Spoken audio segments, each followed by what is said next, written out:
لوگوں نے پوچھا، یا رسول اللہ، کون سا اسلام افضل ہے؟ تو نبی صلی اللہ علیہ وسلم نے فرمایا، وہ جس کے ماننے والے مسلمانوں کی زبان اور ہاتھ سے سارے مسلمان سلامتی میں رہیں۔ صحیح بخاری حدیث نمبر 11۔ ایک دن ایک آدمی نے حضرت صلی اللہ علیہ وسلم سے پوچھا کہ کون سا اسلام بہتر ہے؟ فرمایا، یہ کہ تم کھانا کھلاؤ اور جس کو پہچانو اس کو بھی اور جس کو نہ پہچانو اس کو بھی، الغرض سب کو سلام کرو۔ صحیح بخاری حدیث نمبر 12۔ حضور اکرم صلی اللہ علیہ وآلہ وسلم نے فرمایا، تم میں سے کوئی شخص ایماندار نہ ہوگا جب تک اپنے بھائی کے لیے وہ نہ چاہے جو اپنے نفس کے لیے چاہتا ہے۔ صحیح بخاری حدیث نمبر 13۔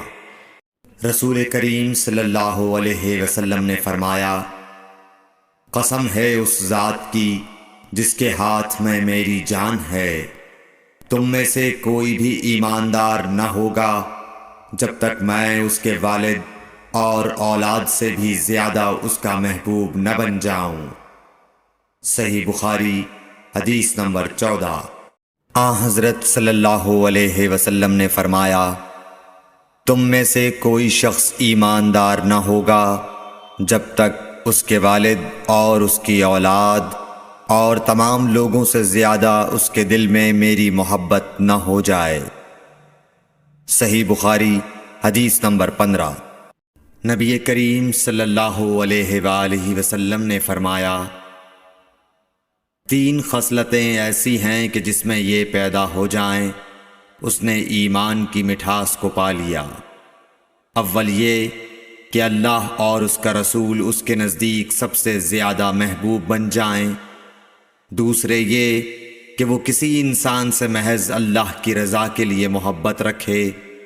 تیسرے یہ کہ وہ کفر میں واپس لوٹنے کو ایسا برا جانے جیسا کہ آگ میں ڈالے جانے کو برا جانتا ہے۔ صحیح بخاری حدیث نمبر 16۔ حضور اکرم صلی اللہ علیہ وآلہ وسلم نے فرمایا، انصار سے محبت رکھنا ایمان کی نشانی ہے اور انصار سے کینہ رکھنا نفاق کی نشانی ہے۔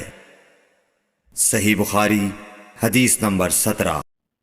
رسول اللہ صلی اللہ علیہ وسلم نے اس وقت جب آپ کے گرد صحابہ کی ایک جماعت بیٹھی ہوئی تھی فرمایا کہ مجھ سے بیعت کرو اس بات پر کہ اللہ کے ساتھ کسی کو شریک نہ کرو گے، چوری نہ کرو گے، زنا نہ کرو گے، اپنی اولاد کو قتل نہ کرو گے اور ناعمدن کسی پر کوئی ناحق بہتان باندھو گے، اور کسی بھی اچھی بات میں اللہ کی نافرمانی نہ کرو گے۔ جو کوئی تم میں اس عہد کو پورا کرے گا تو اس کا ثواب اللہ کے ذمے ہے، اور جو کوئی ان بری باتوں میں سے کسی کا ارتکاب کرے اور اسے دنیا میں اسلامی قانون کے تحت سزا دے دی گئی تو یہ سزا اس کے گناہوں کے لیے بدلہ ہو جائے گی، اور جو کوئی ان میں سے کسی بات میں مبتلا ہو گیا اور اللہ نے اس کے گناہ کو چھپا لیا تو پھر اس کا معاملہ اللہ کے حوالے ہے، اگر چاہے معاف کرے اور اگر چاہے سزا دے دے۔ عبادہ کہتے ہیں کہ پھر ہم سب نے ان سب باتوں پر آپ صلی اللہ علیہ وسلم سے بیعت کر لی۔ صحیح بخاری حدیث نمبر 18۔